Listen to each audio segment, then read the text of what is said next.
Hello everyone and welcome to another English exam question where I walk you through the answers, explaining why the answers are the answers. And in this video we're going to have a look at the FCE First Listening Part 1 question.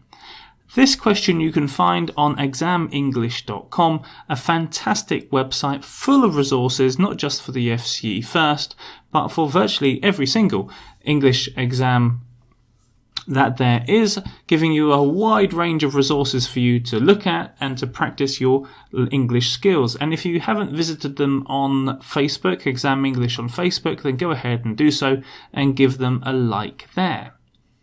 Now, in this video, I'm going to have a look, as I said, at the FCE listening question part 1, which is made up of 8 mini listenings, and then you've got a multiple choice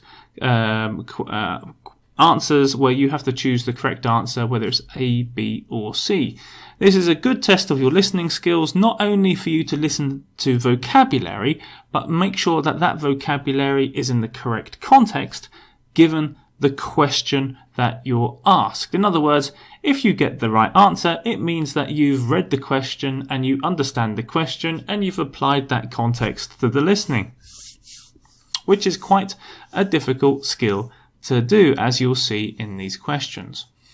And just before we begin, there are 8 questions in this on this website, but they might not be in the same order that you might not have done them in the same order that I'm doing them, because the questions kind of get muddled around. They might be in a different order. Similarly, the answers might not be in the order that the answers are shown in this video. So I'm not going to say A, B or C because that might change around. So I'm just going to read out what the answer is, and then you'll have to make sure that it is the answer that you've chosen. Okay, so let's get stuck straight into it. The best way to find out why the answer is to have a look at the script for each little mini dialogue. So for question number 1, you hear the teacher talking to a student. Why is the teacher talking to the student? Well, is it to give a warning? Is it to correct a mistake? Is it to make a suggestion? Here we've got to pay attention to the whole context of the listening. This is rather a negative message. This is telling the student that if the student doesn't work harder, they won't get into university. So are suggestions being made? Yes, they are, but suggestions can be positive as well as negative. Here it's entirely negative. Is it to correct a mistake? Well, yes, in the same way it corrects mistakes, but it's more than just correcting mistakes. The answer here is to give a warning, because the warning is if you don't do something, you won't get something. In other words, if you don't improve, you're not going to get to university. So that's why the answer is to give a warning. For question number 2, my question number 2, it's you hear someone talking on the radio about lie detection. How is it possible to detect when people are lying?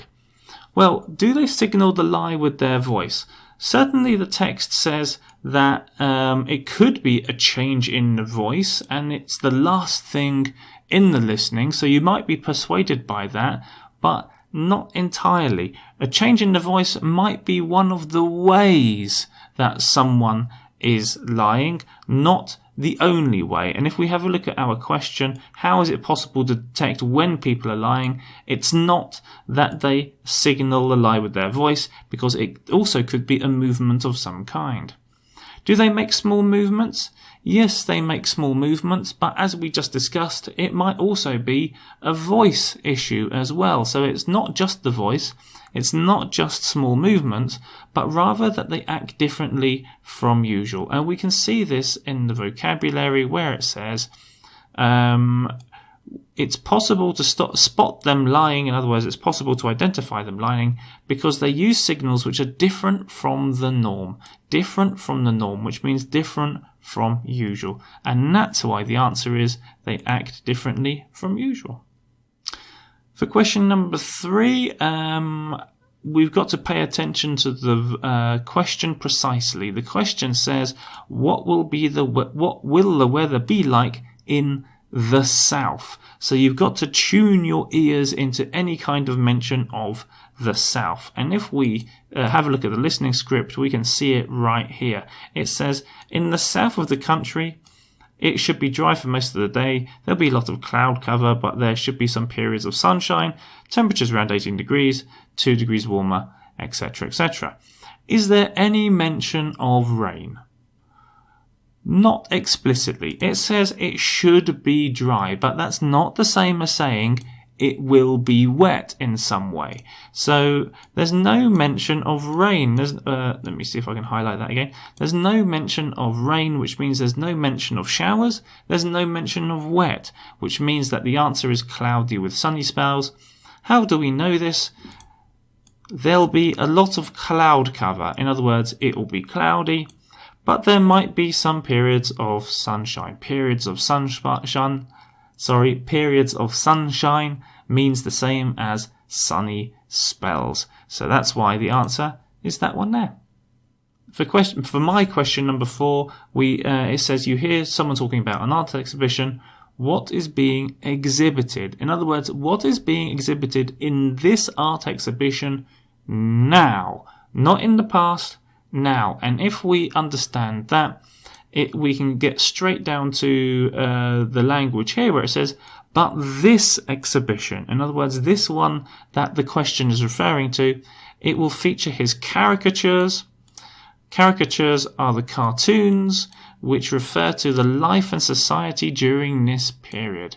And when we consider that information, the only possible answer, that is the correct answer, is cartoons about people's lifestyles. For question number 5, tricky question because you've got to listen to grammar in the listening that you'll hear. You'll hear someone talking about travelling abroad. Which option did he choose? Now, in the listening, you're going to hear convenience, you're going to hear cheapest, you're going to hear quickest, but which one did he choose? Now, he talks about the train. He says, I could have taken the train. Past modal form, which means he didn't take the train. So he could have, but he didn't.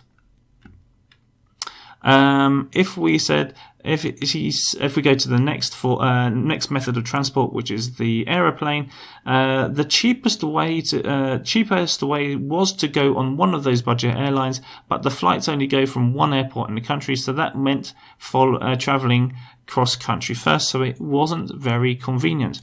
But it says, but in this, if we catch the grammar, it says, so that meant. In other words, what this means as a result of his travelling. In other words, this is what he did. And we can, if we just, for the sake of completeness, have a look at number 3. It says the other option was to fly from the capital, but that was far too expensive to me, although I wish I could have flown. So I wish I could have flown. He didn't fly. He didn't take the train. He didn't fly. So the only possible answer is that he flew, which means that it was the cheapest option. Now for my question number 6, I've got the question about the woman talking about her job. What does she dislike about her job? What she's talking about in this listening is that she's at her busiest when her husband hasn't got any work because her husband's a teacher. So her work is seasonal. And we can see this here. It says, no, the biggest problem, and let's go back to the question where it says, what does she dislike about her job? The biggest problem is that I'm always so busy in the summer and I never get any time off. My husband's a teacher, He talks about the fact that the teacher has plenty of time off. So it's not, she doesn't dislike, she dislikes her boss, but she says everyone dislikes her boss. So that's not the biggest thing she has a problem with. It's not that she doesn't get enough time off. She gets time off, just not in the summer. So the only possible answer here is that she dislikes her job. It's because her work is seasonal. Now for my question number 7, I've got the question about hearing someone talking about blogs on the radio. What are the advantages of blogs. Now, it doesn't clearly say the advantages of blogs are ... What we've got to do here is understand this from context, and we can get that bit in the middle where it says, well, first of all, from the beginning it's important. It says people are so interested in reading blogs. So it says, so it sets the context. And why? It's because newspapers and televisions have standards, whereas blogs are much more personal. So this is the reason why people enjoy reading blogs so much, is because they don't have the same standards as newspapers and televisions. And then it goes on to give you lots of key vocabulary here. So many ways the information is much more honest, and blogs are emotional, and that makes them more exciting. Honest being the key word here. It doesn't say that blogs provide a more balanced point of view. There's nothing here that talks about providing a balanced point of view. It's nothing here that they're more interesting than traditional media. It's just that people like them, like blogs, and they're interested in blogs. So the answer here refers to the key vocabulary which I've highlighted, that they give an honest account of stories. And for the last question in this listening part 1, I've got the question about someone talking about the performing in a singing contest. How does she feel about the contest? And is she grateful, nervous, or proud? Well, all of these are mentioned in the text. The question is, which one is applicable to the way she feels about the contest? Now, she feels, or rather she felt, nervous, because at the beginning she says, I used to feel nervous. So not in this contest, but in previous contests. So the answer can't be nervous. Is she proud? Yeah, she's proud. She says, you must be really pleased with yourself for getting so far in the contest. And the singer says, yeah, I am.